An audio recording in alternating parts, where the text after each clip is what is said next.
Happy to do that. So thank you, Hussam and Amal and Bridge for Yemen for organizing this event. It's just a delight to be here. I've had the pleasure of working with Mohammed Sheen in Yemen since the mid-1980s. When I worked for Oxfam in Yemen, and we had programming that worked with through the municipalities, through the Baladia, with Mohammed Sheen street sweepers. So we had health programming for Mohammed Shat. We had education and housing projects that were initiated during that time phase. I also had the great honor to work on a study recently that was published by Sana'a Center for Strategic Studies entitled Bringing Forth the Voices of Mohammed Sheen. It was a very positive experience, but honestly, it was the hardest research I've ever conducted. And I've conducted research in Yemen on and off for 40 years. The reason it was so hard is because I had expected that the situation might have improved for Mohammed Sheen in 40 years that I've been working with this community.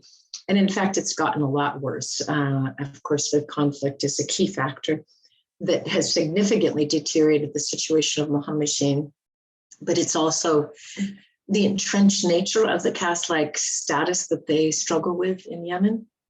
So the war has exacerbated the situation and vulnerabilities of Yemenis throughout the country. But Mohammed Sheen have been particularly hard hit because of the caste-like discrimination that they face in all aspects of their lives. They suffer from high levels of poverty, horrendous housing conditions, and are at very high risk of gender-based violence. Mohammed Sheen, displaced by the conflict, struggle with the same challenges that their fellow non-Mohammed Sheen IDPs face. But on top of that, they also face, they've been driven from their homes, they face discrimination at every turn from their fellow IDPs, from the authorities, even from organizations that are trying to serve the needs of IDPs. They've been traumatized, they've lost their possessions, they have been harmed oftentimes in this process of conflict. Landowners don't want to rent to them, they have difficulty gaining access to humanitarian assistance, and other IDPs often treat them badly. I'm going to move on to sustainable solutions because time's short and we're running a little behind schedule, but I did want to start off by saying that there is a significant number of Mohammed Sheen-led organizations in Yemen. Southern Oman's organization is a very important one, but there are throughout the country, there are smaller civil society organizations that are just doing amazing work. And I think the important point here is that they're Mohammed Sheen-led organizations working. There are organizations that are not Mohammed Sheen-led that are trying to help as well, and they have a role. But we have to remember that if you're wanting to work against inequalities, really, you have to empower those that are in vulnerable positions, not just give them something. They need to actually be taking control of their own lives. And so Mohammed Sheen-led organizations are very critical in that process, and there are plenty of them. Almost any place in the country you go, there is a large number of them. Tayez has a lot of them. And this is the way you work in solidarity with Mohammed Sheen.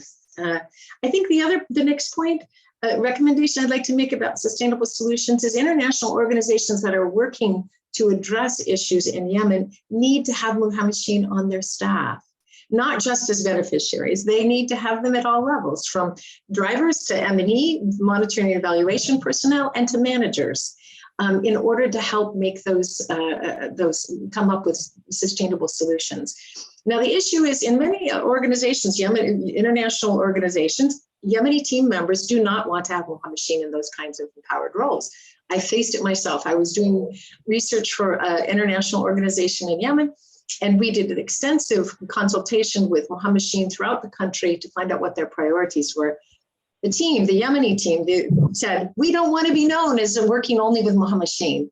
There are other needs in the country, and of course there are, but you will face this kind of discrimination even within an international organization.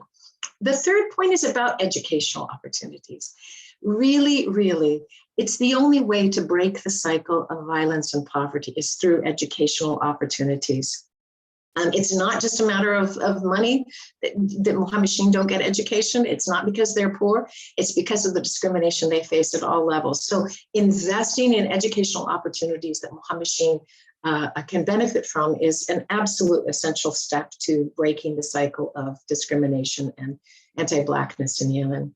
I think the fourth thing is working on programming that is working on sustainable and decent livelihood and income opportunities for Muhammadin, because then they can make their own decisions about how they want to spend their resources rather than being charitable, the recipients of charity.